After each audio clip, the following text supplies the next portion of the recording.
Com a mudança de sistema do 3-4-3 para o 4-2-3-1 de Rui Borges, não só mudou o sistema do Sporting, mas também a maneira do Sporting jogar. Eu acho que principalmente no meio-campo o Sporting tem tido alguns problemas, algo que não se tem falado muito, mas eu acho que o meio-campo, principalmente o jogador que joga ao lado do Yulman, tem tido alguns problemas e isso está, na minha opinião, a afetar a performance do nosso capitão em campo. Neste vídeo vamos aqui analisar vários jogadores que podem jogar ao lado do Yulman, analisar as estatísticas do ano passado para este ano também, e no fim do vídeo eu vou-vos dizer quem, na minha opinião, devia ser o titular a jogar ao lado do Yulman. E eu também quero saber a tua opinião nos comentários, por isso deixa aqui um comentário sobre quem devia ser o titular no meio campo ao lado do Yulman, por isso vamos discutir aqui por baixo nos comentários. E antes de eu continuar com o vídeo, não te esqueças de subscrever aqui ao canal, estamos quase a chegar aos 500 seguidores, por isso muito obrigado pelo vosso apoio. Tem aqui também as minhas redes sociais, passem por lá, vamos então analisar o meio campo do Sporting.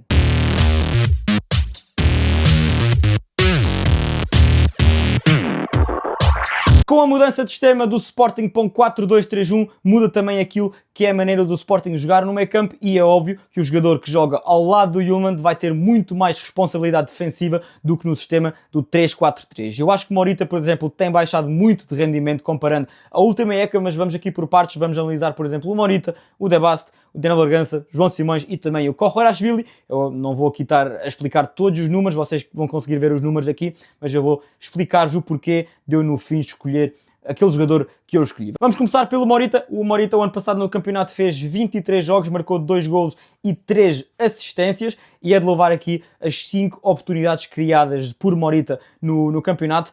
Comparando aqui com todos os jogadores que eu vou mostrar, este é o valor mais alto em termos de oportunidades criadas. Eu tenho aqui as estatísticas por baixo da câmara, por isso desculpem se eu não estiver sempre a olhar para a câmara, mas tenho aqui as estatísticas. Oportunidades criadas são 5 as do Morita, e se vocês compararem os números do Morita do ano passado para este ano, é óbvio que o Morita baixou e muito de rendimento. Na percentagem de passe certo, o Morita baixou dos 86% para os 82%. Na percentagem de passe longos, baixou dos 55% para os 50%. Na percentagem de passe no make-up ofensivo, baixou dos 81% para os 76%.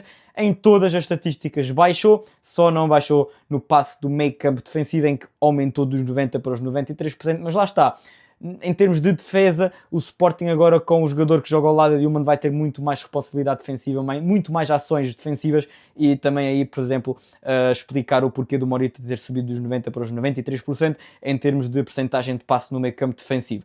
Muito interessante também são as bolas recuperadas por jogo do Morita. O Morita o ano passado recuperava 3.8 bolas e agora está com 5.2 por jogo, e lá está, muito mais responsabilidade defensiva, e o Morita tem subido nesse aspecto. Mas quando nós olharmos para todas as estatísticas do Morita, mesmo também na nota média de jogo, eu vou buscar a nota média ao SofaScore, o Morita baixou bastante de rendimento. O Morita que no final do ano vai sair do Sporting, ele que não vai renovar o contrato pelo Sporting. Eu acho o Morita muito bom, estou eternamente grato àquilo que o Morita fez pelo nosso clube, porque ele foi muito importante nos últimos anos. Sim, o Pote foi importante, o Yulman foi importante, o Trincão foi importante, estes foram todos muito importantes, mas nós esquecemos que o Morita também já cá está há muito tempo. Por isso, eu acho que o Sporting devia apostar noutro jogador para jogar ao lado do Yulman. O Morita baixou muito de rendimento e eu não acho que o 4-2-3-1 é adequado para o Morita jogar atualmente com a maneira do Sporting jogar, mas vamos por partes. O próximo jogador a analisar é o De Bast. Tem aqui os números do De Bast da última época. Eu não vou olhar para os números do De Bast desta época, porque o De Bast esta época está a jogar a central.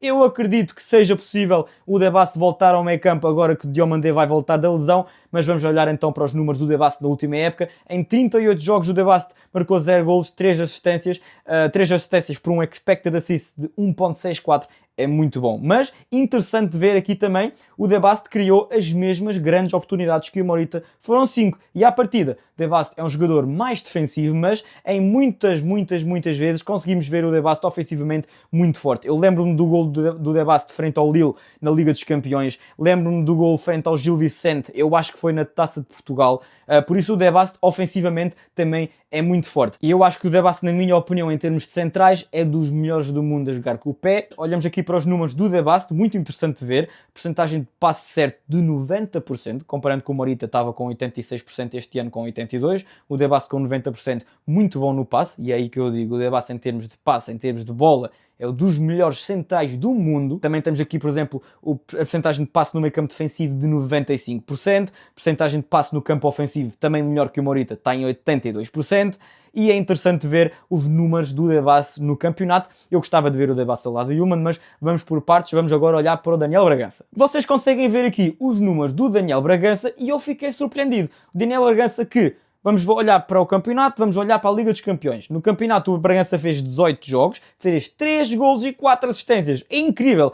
Em 18 jogos teve participação direta em 7 golos e uma expected assist de 1.69 de Bragança com 4 assistências. Em termos de percentagem de passe certo, o Bragança está com 91%. Em termos de percentagem de passe longos, está com 70%. Muito melhor que o Morita, que estava com 55%, e também melhor que o Debasse, que estava com 62%. Um jogador muito criativo, o Daniel Bragança. Olhando também para a parte defensiva, é verdade, ele não é tão bom como o Debasse ou como o Morita. Vamos olhar aqui para as bolas recuperadas por jogo. O Daniel Bragança, no ano passado no campeonato, só teve por média 3 bolas recuperadas por jogo, mas também tem poucas bolas perdidas por jogo. Tem 6 bolas perdidas por jogo. O Debasse, por exemplo, tinha 7.8. O Morita este ano também subiu para 7.8 as bolas perdidas por jogo, por isso o Bragança também perde poucas bolas. Olhando para os números do Bragança na Liga dos Campeões, o nível é altíssimo, mas não se vê uma queda incrível do Daniel Bragança. Em 8 jogos fez um gol, deu 2 assistências. Esse gol foi frente ao PSV Eindhoven. O Daniel Bragança, por exemplo, melhora em 8%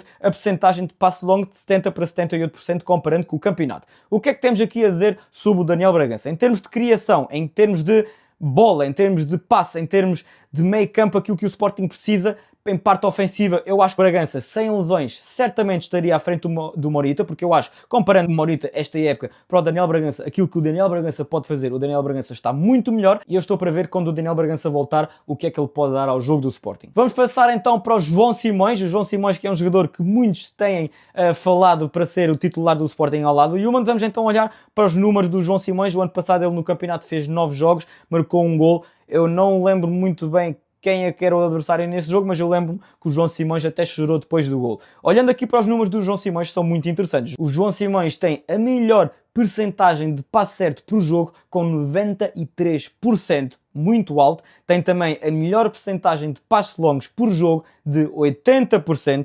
Tem a melhor percentagem de passe no meio campo ofensivo, com 90%. Eu sei que é muito novo, ainda não é aquele jogador que devia ser, mas atenção, eu amo o João Simões, mas eu não sei bem se ele já está preparado para ser titular do Sporting. Comparando aqui também os números que ele fez contra o Nápoles, foram números bastante bons. A percentagem de passe no meio campo ofensivo de 94%. Duelos ganhos por jogo contra o Nápoles, uma equipa bastante física, uma equipa bastante defensiva. O João Simões teve 67% de duelos ganhos por jogo, por isso o João Simões aqui, um jogador com muito potencial, e vamos ver se ele até ao final da época não consegue conquistar a titularidade pelo Sporting. Eu acho que o João Simões vai ter mais oportunidades, eu até acho que ele agora, frente ao Paços de Ferreira na Taça Portugal, vai ser o jogador titular, pelo menos era eu que o metia a titular. Vamos ver o que é que o Rui Borges vai fazer, mas números bastante interessantes do João Simões. O último jogador a analisar é o Koharashvili nesta nova época. Claro que não vamos ter os números do Koharashvili na última época, até agora o Corro fez 8 jogos no campeonato, ainda não marcou, ainda não deu assistências. Tem aqui também números bastante interessantes. Dá aqui para ver, por exemplo, 96%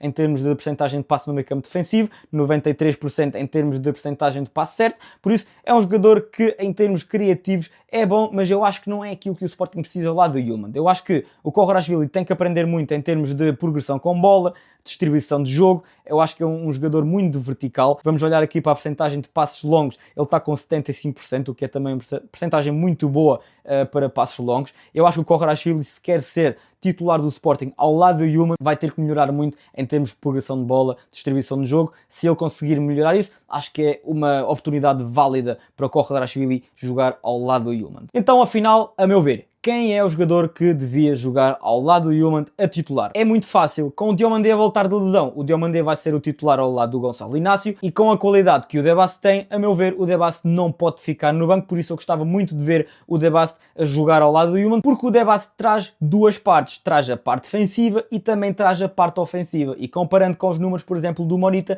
tem números muito melhores, e o Debasse é um jogador com muito potencial. Pode jogar em várias posições, pode jogar a central, pode jogar a médio, pode jogar médio defensivo e o Debassi tem todas as habilidades para jogar ao lado do Yulman. Eu quero saber a vossa opinião nos comentários, vamos discutir sobre isso. O meu próximo vídeo já sai daqui a poucos dias, uma pequena previsão àquilo que será a próxima jornada da Liga dos Campeões. Tem aqui as minhas redes sociais, dê um likezinho aqui no vídeo, vemos à próxima, tchauzinho!